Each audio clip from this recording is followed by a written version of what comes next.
And this is obvious to you and I, Bob, Robbie, John, the listeners, the callers to this network. It's obvious to us. But let me restate my position here. That's why it's important that we get out there and move amongst the people and tell them that, hey, there's places that you can go. People are turning off the news. They're not getting any news whatsoever because they understand, whether they're willing to admit it to themselves or not, what they've been fed through the mainstream media and the newspapers and the entrenched people in academia and across the board.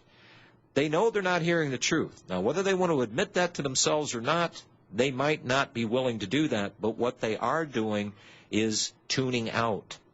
You know what I find ironic? I think it was yesterday, the FBI announced its first American on its top 10 terrorist wanted list. And it was a guy from San Diego, an animal rights activist. Well, gee, I thought they had me up there. Well, they had to bring in somebody from the left to legitimize this thing, that this is not an attack on the right, the conservatives. This is an attack across the board. This should send a message to everybody in this country. This is not just people that, are Bible adherents or Second Amendment activists. You're not going to find too many liberals out there that are big supporters of the Second Amendment or things of that nature, and they wouldn't know the Constitution if they tripped on it and fell over it. But they're also feeling the pressure, and the very obvious solution to this problem is what Alan Keyes brought up in 2000. It's what Ron Paul brought up in 2008. It's the Constitution, stupid. But if you've got an overthrow in government and the regime has been put in place, George Bush was the warm-up act. The abomination is the real deal. And he's right. They're not going to stop at anything. They want to install their police state. They want to bring order into what they know is going to turn into a very chaotic situation. But I don't want people out there mindlessly bashing their head against the walls. I want them to be informed. I want them knowledgeable. Look, I can train a monkey to shoot and point a rifle. I don't want mindless people out there. I want people that are informed about what our government is supposed to be, how our financial systems are supposed to be run, what real money is all about, what real law is all about, and peace and sanguinity with all. But they're not willing to do this. So, folks, it falls on us again. It comes back to us. This is our charge, like it or not. You're too busy trying to earn a living or do this or do that. I'm sorry to tell you this. You are the keepers of the supposed flame. It is your job to pass this off to other Americans. I've been doing this for a long time, folks. Many people are catching on that that's what we have to do. Yeah, it's a lot of work, and sometimes it's disappointing talking to a deadhead, but you got to do it. You're tuned in to the National Intel Report, the Real Talk Radio Show. Folks, we ask you to support our advertisers. In this particular case, Heart Drop 2000. They've been with RBN for a long time as an advertiser. Why? Because the audience knows Cardivite works, and when you use it, you'll lower your cholesterol, maintain vascular wellness, and it acts as an anti-inflammatory. And a lot of us are inflamed internally. Once you try this stuff, folks, if you haven't, you'll want to continue to use Cardivite. Call them at 877-928-8822. If you're on stuff from the pharma cartels to lower your cholesterol, why? Why are you supporting those that don't give a hoot about you? They just want you sick and buying your drugs. Call them, 877-928-8822. Tony in British Columbia. Hello, Tony. Hello. Good afternoon, gentlemen. Hi. I was wondering if I might take advantage of you guys. I think we can all agree that the other shoe is about to drop. Mm-hmm.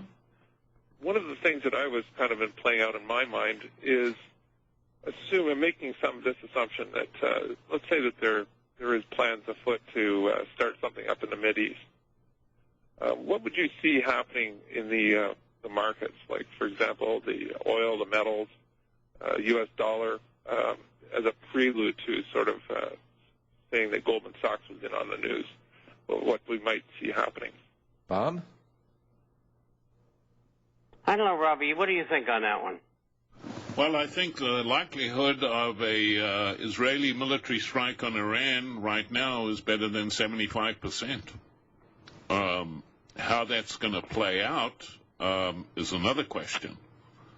An example.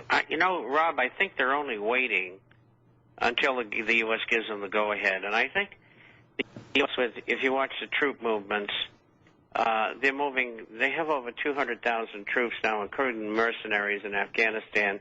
They want to go into Pakistan. And once they've done that, then I think they're going to turn and do Iran. And that will probably be next year. And, Tony, let me throw something in here from our friends here at the ADL, the Anti-Defamation League.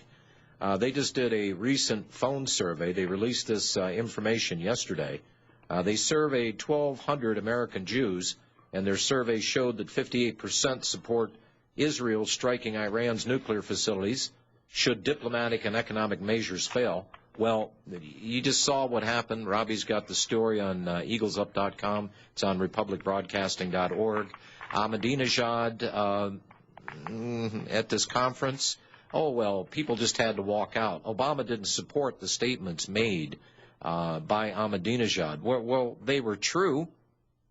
They were more than true. There's not going to be any discussion, any real meaningful discussion with Iran. Iran's not a terrorist state. They've not been killing people, and they are just on hold over there going, we're wagging the finger at you. We're not playing the game. And what they're basically saying is, hey, we've left ourselves open to attack, but they are not aggressors. So, what's going to happen? Well, you'll probably see oil prices shoot up. Commodities, you mentioned commodities. I can tell you that gold definitely will make a big jump, but, this is regardless of why gold's going to increase in value anyhow. It's because the world is in economic turmoil. Look, we've got to remember what gold was doing this time last year on its march to $1,030. A large move that gold made was based on, obviously, the war rhetoric coming out of Israel. Tony? I mean, every other week they were threatening to attack Iran. Tony? Yeah, well, what my point was, though, is that if you were in Goldman Sachs, for example, on the trading desk, and you knew this was coming down, wouldn't you try to basically divest yourself of any position where you would be getting hurt to take advantage of an expected spike in prices? Like, for example, dropping the price of gold to a point where then you could accumulate it at a much cheaper price, and the same with oil? Well, sure. I mean, most analysts right now are predicting gold to go to $1,500 sometime this year, and these aren't gold bugs by any stretch of the imagination. A couple of things, like this latest drop in gold and the latest drop in oil is plus the fact that the SPR, the Strategic Petroleum Reserve, they're basically piling it into there as well. It seems to me that everything's being positioned. These guys are positioning themselves to, like as in the 911, where you had, a serious financial positions taken to take advantage of the fact that they knew this was coming. Oil prices go down, but since the beginning of the year, gas prices at the pump up 27%. Well, that's from the refining aspect of it. They're basically putting a squeeze on the market. Yeah. But anyway, thank you very much, gentlemen. All right, Tony. I don't think that we adequately covered Tony's questions. He was looking for future events, and the thing that kept ringing through my head are these are the insiders. These are the people that make things happen. They call up their buddies. They're all in the know. Before things happen, they've already pre-positioned themselves. Drop in gold. Gold. What was spot price today, Robbie?